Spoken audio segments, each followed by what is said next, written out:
Bulba. What's up, man? How you doing, man? Hi. Hi. Oh, those were sick games, dude. Like that. Oh my God, I almost had a heart attack that first game. It was so well played. How are you feeling after that? It was pretty like good win, but the Yeah. games were kind of like I don't know. That second game was really boring. Yeah, I can imagine. But like, man, I just was waiting for like, especially after that first game. I guess I'm still had like the adrenaline going through me because like, it really felt that you guys executed that lineup very, very well. Have you can you actually I have a question personally, like what are the kind of situations where you guys are willing to like pick such an early tinker these days? Is it when you're Radiant expecting to get that mid pull, or do you just kind of like draft the rest of the lineup around that? Because it seems like that's a hero that wants a good amount of protected farm. Um, it's hard to really say. It depends on what teams you're playing versus. Hmm. Like some teams value the hero more, Right. and then it's a good hero over certain play styles and stuff. Hmm. So it just fits in. It's hard for me to really say, but yeah, I know Dignitas kind of values it highly, but Right. they didn't. So we've obviously picked it, and he's just like an overall good hero. Hmm. You can split push easily, and then Right. if you're pushing a lane and they're split pushing you, you can defend. So it's like you can split push and you can defend split pushes with the hero. Yeah. So And I noticed also that you went boots first on the long lane. You were just kind of pooled and went boots first. And I was wondering, what did you expect to be going against the solo lone druid? And were you like surprised by the trialing? Because it feels like boots first against a CK Lina is a little bit dicey. Or is Nyx just strong enough with that carapace to kind of let you survive those situations? they actually were not going to. That was going to be they were going to safe lane the tri lane with the CK and Yeah, put lone druid top because they thought we're going to send something Nyx top and then yeah. or their other option is they were going to aggressive tri lane. Hmm. Actually, they probably were going to aggressive because they switched their lanes later on. But Right. their whole thing was they wanted to just let the CK and let the CK tri lane stop the Luna from farming Hmm. while giving lone druid free farm since lone druid versus the hero, especially like the Nyx can't really do anything. Hmm. So yeah, I also picked the boots just in case we had to lane swap or something like Right. that. But Okay, that's really smart actually. Okay. So I had a Thanks. question. but the thing, As far as one item pickup that you guys went with, you went with a couple of four staffs in that. A lot of teams just like to pick up one for the utility aspect of it. Did you have any kind of like cheeky play with that, maybe popping off a couple of dream coils intentionally or something, or was it just the fact that you really wanted mobility on the Nyx and a blink dagger wasn't feasible at that point in time? I wasn't getting much farm. We were mostly pulling all the farm on the Luna or the puck. So, and basically what Dignitas did is they just sat at their towers and farmed all freaking game. I So know. they did not come out, and it was really hard for me to gank. Korra found a few kills, but it was harder for me since he can like fly in and stuff, but I have to go past the tower, and they had sentry wards in every Yeah. they kept the top lane back near the tower.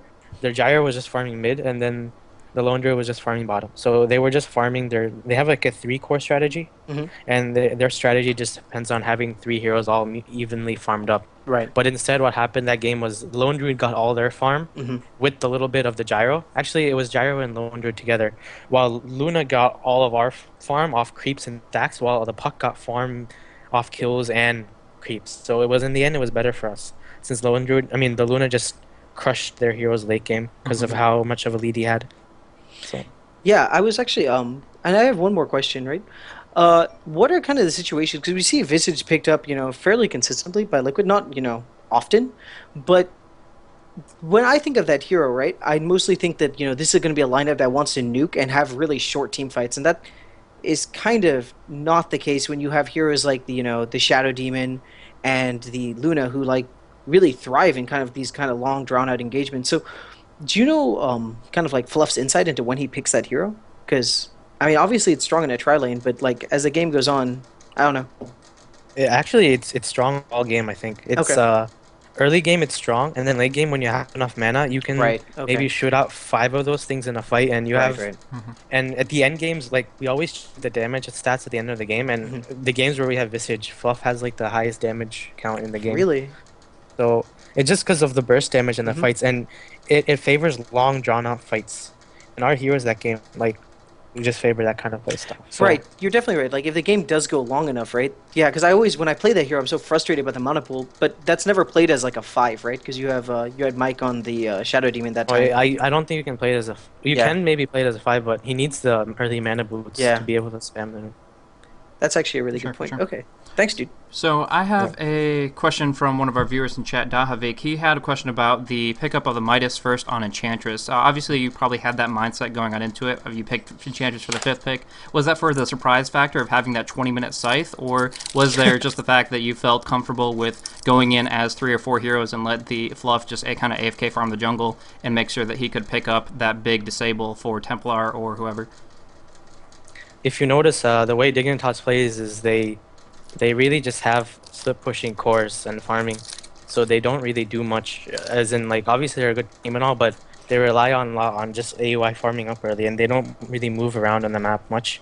So you could just pick a. They had also, if you notice the game, they had a jungle bat. Right. So you either when you play versus a jungle bat, and the bat is a support hero and not an offlaner, Hmm. you either just go aggressively or you can farm your own thing because that hero won't be able to do much at all. Right. So we just picked the Enchantress to farm up, and Is that the our kind of situation? heroes Sorry. Continue. our Sorry. heroes our heroes completely like crushed theirs Yeah. the first game. So Yeah. they unless they like got a lot off the bat, I don't know. I don't understand the TA pick there. Yeah. I think it was better if they put bat mid and then they just not pick the TA, especially because the TA did not do anything that game. Mm. So I know Snaking just really likes to play that hero, but it just didn't feel that effective. So is that the kind of situation where you feel Clockwork's really good? Is if there's like a Bat Rider jungling, like he's not going against a trial lane, he's going to be able to get that experience and farm, or is he still able to go and play that super sad offlaner where he's like super far back, not getting a bunch of experience and kept behind? Because with the rework to Cogs, I feel he's a lot better at like level 6 than he was previously, but it feels awkward to go and put him in a long lane where he's getting completely shut down. Besides whatever creeps he can rocket. I actually beg to differ. If you watched the first game, Hmm. you'd see TC was doing a lot. He was actually Yeah, stopping their pushes top, yeah, and Cogs is actually a really smart, good spell because yeah. it's hard for them to kill you. So what I So was you actually can, sorry, no, yeah, yeah, I understand what you're saying, but that hero. We knew that no matter what, the Clockwork would get levels, okay, and he did because they had a jungle bat, yeah. and even if they have a tri lane, the Clockwork should get levels because you can just block the creeps and then you can. It's really hard for them to kill you. Oh. Yeah, because I was thinking like against a tri lane, like that game in particular worked out great because Jungle Bat doesn't have a lot of pressure. But like against most tri lanes, you're saying that like with Cogs you just block creeps and like pull the wave back that way. Is that what you're? That and you can it's hard for them to kill you, Right, especially with the hero like Nyx. And Cogs overall just messes Nyx over. Like right. the hero is a really good hero versus Nyx. Cool, For sure, for sure. cool. One question I have, one other question from chat. That's kind of a general one. It's not specific towards either of these games, but just kind of how long. I know you had background in a lot of different teams, but how long did you play Dota before you thought you were good enough to play it on like the competitive level where you can transition in towards sponsored teams and such? That one's from Atmospheres. Um, Dota only I think in the Western scene, besides like the top MYM or whatever Hmm. and those Russian teams, it was never like feasible before Dota 2. Dota 1 at least was. So and also I was in high school then. Mm-hmm. And then when you go to college you realize, oh shit, I have all this free time. And Dota 2 came out also. So I was like, and obviously like the viewer, if you check the viewer counts and stuff, it's doubled and it's just more incentive to play. Yep. For sure. Well, thanks, Boba. It was good to have you on. Most Thanks. definitely. And good luck with your next matchup. That's Dignitas in the Dota hut, right? Yeah. Anyway, so best of luck with that. It's like a best of 5. you Let's got hope going on. let's hope it isn't deja vu of that second game. Oh, yeah. That was the on Sure. chance. I think that Korok was having a lot of fun because he was just, man, he was Yeah, he blinking was around having everywhere. fun. Yeah, but you were playing the sad role. Anyway, see you Yeah, around, dude. Oh, did you say something? My headphones are a little bit scratchy. Oh, the way you play versus Nyx is they actually played really well versus the hero because they were just sitting at the tower. But if you do that where you play really passively, it's hard. You lose map control. Mhm. So even though they played like that, if you looked at the Lina and the Windrunner's levels all game, they were literally like the Lina was level 5 at like 20 Yeah. minutes in something. So it was like that. There's always a threat of Nyx, and Mhm. when you play support heroes, you can't play like hockey. So even though I didn't get many kills early game, it was they got so under leveled on their supports, and that's why that hero is like top pick and top ban because it gives you map control. Yeah. So I was thinking that like when you play against the Knicks, it's really common that teams just try to push, right?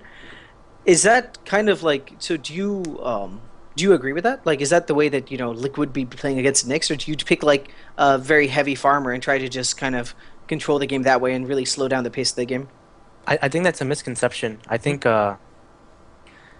you can pushing versus Knicks is obviously a good fit, but Okay. people think like you can't really push versus them. But that Impale is actually really one of an unbalanced spell because Okay. you can just drag the creep wave back, and Right. when he's sitting at the tower, it's really hard to go on the Knicks because of the Carapace. So obviously he's good.